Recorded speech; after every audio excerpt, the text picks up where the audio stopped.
Good morning India में आपका स्वागत है। अदिति, अब मौसम बदला है, ऐसे में अगर आप सुबह घर से बाहर निकलें तो सांस लेने में बिल्कुल फर्क पता चलता है और शायद यही वजह है कि आज इसको लेकर सुप्रीम कोर्ट में भी सुनवाई है। पराली जलाने से दिल्ली और एनसीआर में होने वाले प्रदूषण के मामले पर सुप्रीम कोर्ट सुनवाई करेगा। CGI एस.ए. Bobde, justice AS. Bopanna और जस्टिस वी रामासुब्रमण्यम की पीठ वीडियो कॉन्फ्रेंसिंग के जरिए मामले की सुनवाई करेगी। पिछली सुनवाई में अदालत ने पंजाब, हरियाणा और यूपी में पराली जलाने के लिए मॉनिटरिंग के लिए पूर्व जस्टिस बी लोकुर को एक सदस्यीय मॉनिटरिंग कमेटी नियुक्त किया है। इन तीनों राज्यों के चीफ सेक्रेटरी जस्टिस लोकुर को सहयोग करेंगे। कमेटी को रिपोर्ट देने के लिए 15 दिन का वक्त दिया गया है। हमारे साथ जुड़ गए हैं आशीष भार्गव, हमारे सहयोगी। आशीष, जिस वक्त हम आपसे बातचीत कर रहे हैं, दिल्ली एनसीआर के कई इलाके ऐसे हैं जहां पर धुंध की चादर है, लोगों को आने जाने में दिक्कत हो रही है और अब सांस लेने में भी दिक्कत होने लगी है क्योंकि प्रदूषण बढ़ रहा है और पराली जलाना उसका एक बहुत बड़ा रीजन है, हम जानते हैं। तो ऐसे में आज जो सुनवाई होने जा रही है, यहाँ पर एक कमेटी भी गठित कर दी गई है। किस तरह से आप इसे देख रहे हैं और कब तक फैसला जो है इस मामले में दिया जा सकता है? जी देखिए, ये ऑनगोइंग प्रोसेस है, इसमें फैसले की उम्मीद नहीं है, डायरेक्शन की उम्मीद बहुत ज़्यादा है। अदिति, पहले भी डायरेक्शन दिए गए justice M B Lokur, Madan B Lokur, जो करीब 2 साल तक जिन्होंने दिल्ली में और एनसीआर में प्रदूषण के मामलों की सुनवाई की थी, वो रिटायर हो चुके हैं। उनको सारा जिम्मा सौंपा है सुप्रीम कोर्ट ने, 16 तारीख को सौंपा है। फिलहाल शायद वो रिपोर्ट दाखिल नहीं कर पाएंगे क्योंकि तीनों राज्यों में उनको जाना है। एनसीसी, एनएसएस और भारत स्काउट को जिम्मेदारी दी है उनकी मदद करने के लिए, लेकिन उनको अभी 2-4 दिन, 1 हफ्ता और लगेगा पूरी रिपोर्ट सौंपने में। लेकिन काफी अहम है इस मोड़ पर जहां पर इतना ज्यादा प्रदूषण फैल गया है। पहले से ये पता था कि प्रदूषण फैलेगा, पराली जलाने की घटनाओं पर रोक नहीं लगी थी, तो ऐसे में काफी अहम है आज की सुनवाई। और निश्चित तौर पर जो सूत्र बता रहे हैं कि केंद्र सरकार डाटा पेश करेगी प्रदूषण के और पराली जलाने की कितनी घटनाएं पंजाब, हरियाणा और पश्चिम उत्तर प्रदेश में हुई हैं। तो मुझे लगता है क्योंकि सुप्रीम कोर्ट ने पहले ही कहा था कि दिल्ली और एनसीआर के लोग साफ हवा में सांस ले, ये उसका मकसद है, इसलिए ये कमेटी का गठन किया गया है। लेकिन क्योंकि इस कमेटी के गठन को अभी हफ्ता भर हुआ है, 10 दिन हुए हैं, तो कुछ दिन और उनको लगेंगे। लेकिन मुझे लगता है कि कुछ और नए डायरेक्शन सुप्रीम कोर्ट की तरफ से आएंगे। लेकिन आशीष, अगर देखें तो ये कोशिशें पहले भी हुई हैं, लेकिन जमीन पर उसका असर नहीं दिखा। सांस लेने में इस तरह की दिक्कतें कोई नई बात नहीं है इस मौसम में दिल्ली एनसीआर के लोगों के लिए। क्या इस बार कुछ फर्क पड़ेगा?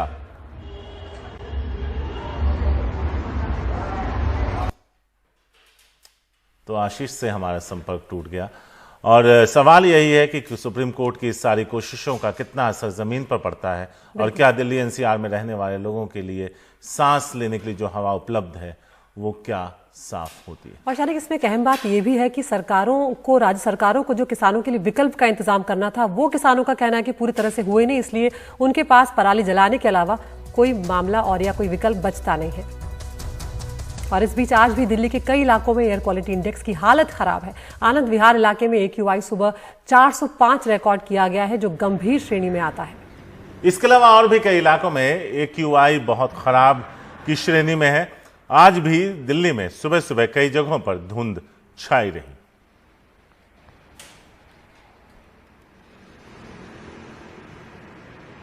तो अदिति, आप तो थोड़ा लेट आई हैं ऑफिस, तो ऐसे में आसमान थोड़ा साफ हो गया था, लेकिन जब मैं सुबह सुबह आया था तो एक धुंध की चादर हर तरफ नजर आ रही थी। नहीं, ये जो आपने लेट आना बोला ये ठीक नहीं है। मैं अपने वक्त पर आई हूँ, आपके बाद आई हूँ। तो त्योहारों का मौसम जिस तरह से आ रहा है, सर्दियां भी आ गई है, दिल्ली के लोगों पर अब दोहरी मार पड़ रही है और कोरोना के बीच प्रदूषण जिस तरह से बढ़ा है, शायद कहीं ना कहीं चिंताएं अब लगातार बढ़ती जा रही है, खासकर बुजुर्गों और बच्चों के लिए। बिल्कुल, जानकारों के मुताबिक ऐसे में आने वाले दिनों में कोरोना के गंभीर मरीजों की तादाद काफी बढ़ सकती है। दिल्ली एक साथ 2 हमले झेल रहा है। कोरोना का ग्राफ फिर चढ़ रहा है और बढ़ता प्रदूषण भी दिल्ली की हवा में और जहर घोल रहा है। दिल्ली की हवा का स्तर रविवार को भी काफी खराब रहा। औसत एयर क्वालिटी इंडेक्स यानी AQI 352 रहा। आनंद विहार में AQI 407, जहांगीरपुरी में 416 और बवाना में तो AQI 422 के साथ प्रदूषण का स्तर बहुत ही गंभीर रहा। ये सब ऐसे समय जब दिल्ली में लगातार दूसरे दिन कोरोना केस 4000 से ऊपर दर्ज किए गए। The situation is very complex because more and more people are getting cough and breathing problem. Above that, and that's because of pollution. Absolute numbers were going down in Delhi for some time and have seen a recent rise. We have not had a respite of the severe cases of the cases needing oxygen. Contribution of stubble burning. पराली जलाने से प्रदूषण में 15 से 20% की बढ़त हुई है। एक दूसरे को दोष देने के बजाय नेताओं को इस पर ध्यान देना चाहिए। बिहार, यूपी, हरियाणा, दिल्ली को मिलकर काम करना चाहिए। प्रधानमंत्री को इसमें भूमिका निभानी चाहिए। हार्वर्ड यूनिवर्सिटी के एक अध्ययन के मुताबिक प्रति क्यूबिक मीटर में PM 2.5 का स्तर 1 ग्राम बढ़ने से कोविड-19 से मृत्यु दर 8% बढ़ जाती है। दिल्ली में हाल के हफ्तों में PM 2.5 का स्तर प्रति क्यूबिक मीटर 180 से 300 माइक्रोग्राम रहा। ये WHO के सुरक्षित मानकों से 12 गुना ज्यादा है। कोरोना और प्रदूषण की इन चिंताओं ने इस बार रामलीलाओं और दशहरे की रौनक भी छीन ली। पॉल्यूशन से लेकर कोरोना तक सब ये आज के दौर की ऐसी बुराइयां हैं जो समाज को, परिवारों को नुकसान पहुंचा रही हैं और रावण की तरह से नुकसान पहुंचा रही हैं। आज के समय के यही राक्षस हैं। सभी पॉल्यूशन फ्री दशहरा और पॉल्यूशन फ्री दिवाली मनाने का आज ही संकल्प लें। केवल दिल्ली के अंदर 2 या 3 रामलीलाएं, वो भी बहुत छोटे स्तर की आयोजित हुई हैं। उन रामलीलाओं ने भी निर्णय किया है कि किसी भी प्रकार का कोई पुतला नहीं जलाया जाएगा।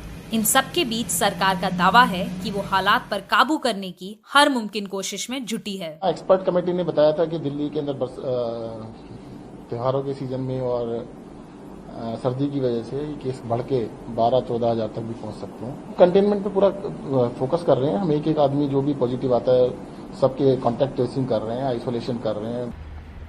National centre for disease control की हाल ही में आई एक रिपोर्ट में कहा गया था कि सर्दियों में दिल्ली में 15,000 कोविड केसेस तक आ सकते हैं प्रतिदिन और दिल्ली को इससे निपटने की तैयारी कर लेनी चाहिए। नई दिल्ली में कैमरा पर्सन प्रेम सिंह के साथ सुकीर्ति द्विवेदी, NDTV इंडिया के लिए।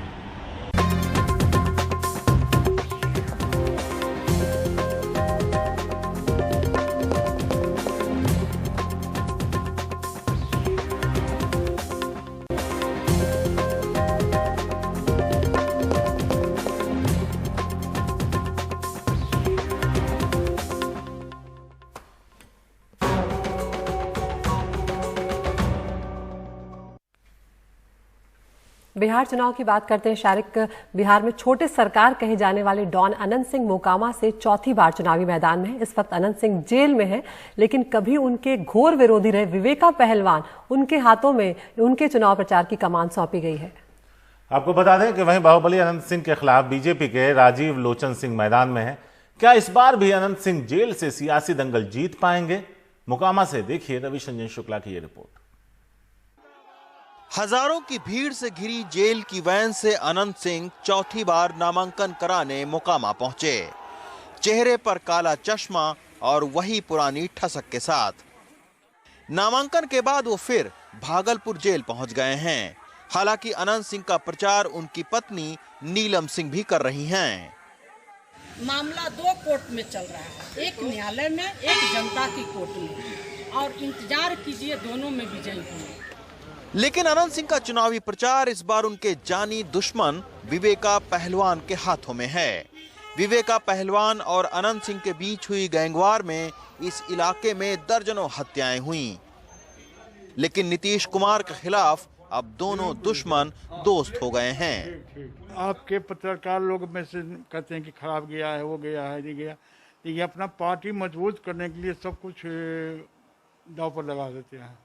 जो क्रिमिनल कहते हैं अभी कि अनंत सिंह क्रिमिनल है, ये है, क्रिमिनल सरकार बनाया है। पटना से तकरीबन 120 किलोमीटर दूर मोकामा एक छोटा सा कस्बा है जो गंगा नदी के किनारे बसा है। 2015 में आरजेडी और जेडीयू मिलकर भी मोकामा के अनंत सिंह को नहीं हरा पाए थे और अनंत सिंह जेल के अंदर से ही 18,000 वोटों से जीत गए थे। इस बार बीजेपी ने एक अपने कार्यकर्ता को खड़ा किया है, तो आइए आपको मिलवाते हैं उनसे। मोकामा विधानसभा में छोटे सरकार के खिलाफ बीजेपी के प्रत्याशी राजीव लोचन सिंह मैदान में हैं।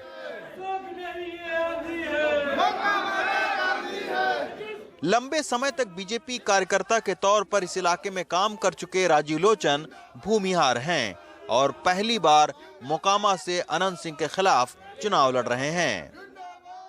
तो आपको डर नहीं लगता सर, इतने बड़े डॉन के खिलाफ आप चुनाव लड़ रहे हैं? एक बात सुन लीजिए, जो एक पैदा लिया है एक बार पैदा लेता है, मरता भी एक बार। सबसे बड़ा तो जनता है। लोकतंत्र में मालिक कौन है, शक्तिशाली कौन है? जनता है।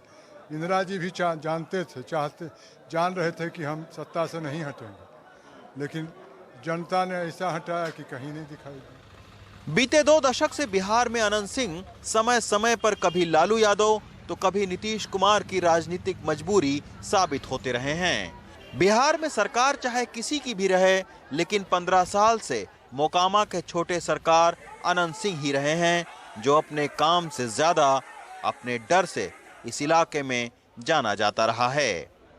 मोकामा से मुन्ना के साथ रवीश रंजन शुक्ला, एनडीटीवी इंडिया। तो अब गुड मॉर्निंग इंडिया में वक्त हो चला है टॉप न्यूज का। एनडीटीवी इंडिया आप यूट्यूब पर भी देख सकते हैं, हम आपको वहां पर दिखाते हैं टॉप 5 खबरें और आप चुन सकते हैं कि उसमें से कौन सी खबर है जो आप विस्तार से देखना चाहते हैं। तो सबसे पहली खबर आज है, सरकार बनी तो नीतीश कुमार को जेल भेजेंगे, ये चिराग पासवान ने एक बड़ा बयान दिया है जिसके बाद वो सुर्खियों में छा गया है। दूसरी खबर है रक्षा मंत्री राजनाथ सिंह का वो बयान जो भारत चीन विवाद के बीच में आया है, उसमें उन्होंने कहा है कि कोई 1 इंच जमीन भी हमसे नहीं छीन सकता। इधर कोरोना से जुड़ी हुई है तीसरी खबर, जहां पर दिल्ली में डरा रहे हैं कोरोना के बढ़ते मामले। लगातार तीसरे दिन 4000 से ज्यादा मामले सामने आए हैं। चौथी खबर है, लंबी मंदी के बाद ऑटो इंडस्ट्री जो है उसमें अब रौनक लौट आई है और बिक्री जो है वो बढ़ गई है। और आखिरी खबर है, खेल से जुड़ी हुई T20 टूर्नामेंट की खिताबी रेस से बाहर होने वाली जो लग रही थी धोनी की टीम, उसने एक शानदार जीत जो है वो दर्ज करी है कल।